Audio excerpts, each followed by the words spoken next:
Şagirdler, bugün sizler üçün iki fərqli trigonometriya sualını izah verəcəm.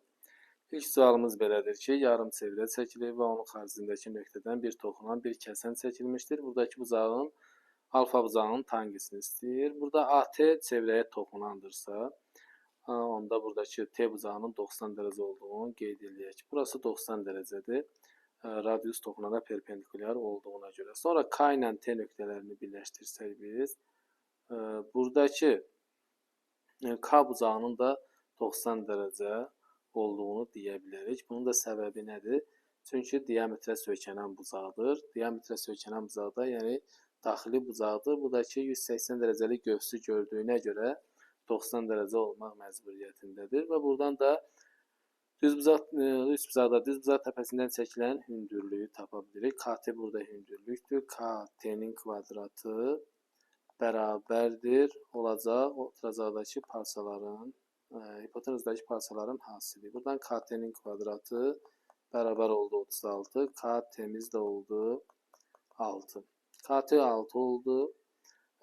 Buradan da tangens alfanı rahatlıqla tapa bilərik. AK T3 buzağından alfa buzağının tangesi qarşı katetin 6-nın bitişik katete, yəni 9-a nisbəti, o da 3/2-ni verəcək. Cavab oldu 3/2. Keçirik növbəti suala. Növbəti sualda deyir ki, tangens x tangens 5x bərabərdir bir tənliyin köklərindən biri aşağıdakılardan hansıdır? Bunu əlləmək üçün nə edirik? Tangens 5x bərabərdir yaza bilərik. 1 bölünsün tangens x. Buradan 1 bölünsün tangens x bizdə əsas eyniliyə görə kotangens x-i verir. Tangens x ilə kotangens x-in hasili 1-i verdiyi üçün. Buradan da tangens 5x bərabərdir. Kotangens x-i tangens pi bölünsün 2 çıx x şəklində yazırıq. Çevirməli sorularına görə. Buradan 5x bərabərdir. Pi bölü 2 çıx x üzərinə gəl 2 pi, daha doğrusu pi k. Tangesin dövrü pi olduğunu pi k əlavə edirik. Buradan bir tərəfə keçirsək x-ləri 6x-imiz bərabər olar.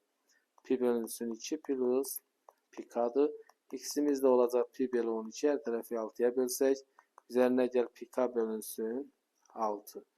Aşağıdakı k 0 olsa x olacaq pi bölünsün 12. K da tam ədədlərə daxil olduğu üçün 0, 1, mənfi 1, mənfi 2 bu şəkildə qiymətlər verə bilərik.